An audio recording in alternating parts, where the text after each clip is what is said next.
មនុស្សមិនល្អគ្រប់10ទេរៀនមើលចំណុចល្អគេខ្លះផង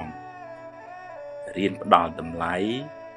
និងសេចក្តីថ្លៃថ្នូរដល់អ្នកដទៃទើបរស់នៅជាមួយគ្នាបានសុខគេខឹងគេក្តៅបើអ្នកខឹងគេវិញអ្នកក៏ក្តៅដែរកំហឹងជាភ្លើងតែងដុតទីអាស្រ័យរបស់វាស្លាប់ទៅយកអ្វីទៅមិនបានទេរៀនធ្វើទានខ្លះគ្រាន់បានជាពូជបុណ្យសម្រាប់ទៅកាន់បរលោកនាយ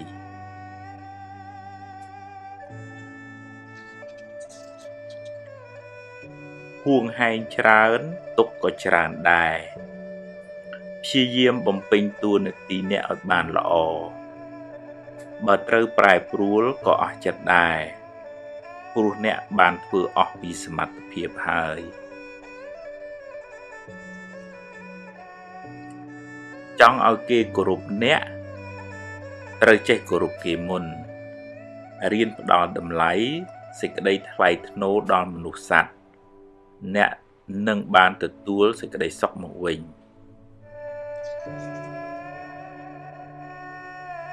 ព្យាយាមធ្វើរឿងណាដែលអ្នកអាចធ្វើបាន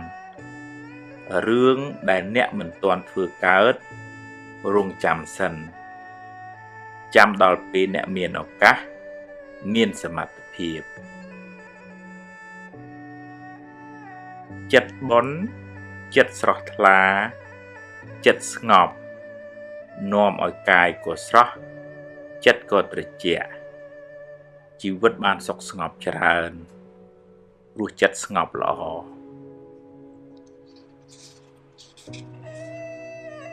គ្មាននរណាជៀសផុតពីការនិន្ទាទេសូម្បីតែព្រះពុទ្ធកុំសូវយកពាក្យគេមកបំផ្លាញសេចក្តីសុខក្នុងចិត្តអ្នកឡើយធ្វើទានជួយសង្គ្រោះពេលគេមានទុក្ខអ្នកបានបុណ្យផងបានការរាប់អានផង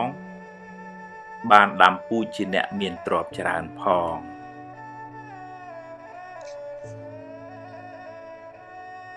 មនុស្សមានសម្ពាធបុណ្យខុសគ្នាជោគវាសនាក៏ខុសគ្នាដែរប្រឹងប្រែងរកឲ្យអស់ពីសមត្ថភាពហើយត្រេកអរចំពោះអ្វីដែលអ្នករកបាន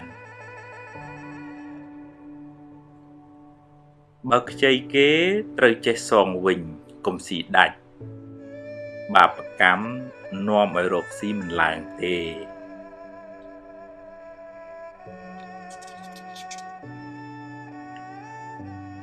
កុំយកមុខយកមាត់តែម្នាក់ឯងចែកគេខ្លះផងទើបធ្វើការជាមួយគ្នាបានយូរកុំយកពាក្យសម្ដីលាមករបស់គេមកគិតហើយដេកកើតទុកឡើយមាត់គេចិត្តគេខាត់គេមិនបានទេរឿងថ្ងៃស្អែកមិនទាន់មាននៅឡើយទេចាំស្អែកចាំជួបកុំព្រួយហួសហេតុពេកបើបុណ្យមាននឹងជួបរឿងល្អអតីតកាលបានកន្លងហួសទៅហើយកុំស្ដាយអីព្រោះបើស្ដាយទៅក៏កែអ្វីមិនបានដដែលយកវាជាមេរៀនហើយដើរទៅមុខកុំងាកក្រោយញឹកពេក